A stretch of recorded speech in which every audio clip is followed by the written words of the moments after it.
Bhaktinagar police station વિસ્તારમાં ફરિયાદી જયંતિભાઈ પરમાર છે, એમને ફરિયાદ આપેલી કે ભક્તિનગર પોલીસ સ્ટેશન વિસ્તારમાં રહેતા સતીશ રામજી ધામી જે છે ભુવા છે અને તાંત્રિક વિધિનું કામ કરે છે. અને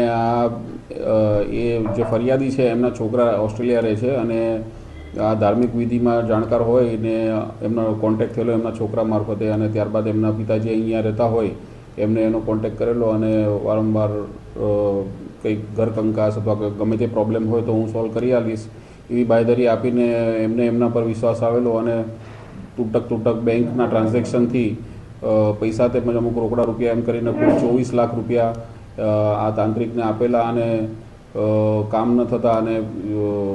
એમને અસંતોષ થતા એ બાબતે ફરિયાદ ચીટિંગની અને વિશ્વાસઘાતી BNS કલમ 318(4) તેમજ 354 મુજબ આપેલ છે. એ બાબતની તપાસ ઇન્વેસ્ટિગેશન કરી રહ્યા છે PSI ગોહિલ સાહેબ, એ તપાસ દરમિયાન છે. આ કામના આરોપીનું છે જેમાં પૈસા જમા થયેલા એનું સીઝ કરવામાં આવ્યા છે જેથી એ આરોપી ઉપાડી ના શકે એના માટેની કાર્યવાહી કરવામાં આવે. 24 લાખ કુલ 24 લાખ રૂપિયા છે, એમાંથી ક્રેટા ગાડી એ કબજે કરેલ છે આરોપીની, આઈફોન કબજે કરેલ છે અને જે પૈસા જે બેંક એકાઉન્ટમાં જમા થયેલા છે એ બેંક એકાઉન્ટ સીઝ કરવાનું. મોડસ ઓપરેન્ડી આ રીતે વિશ્વાસમાં લઈને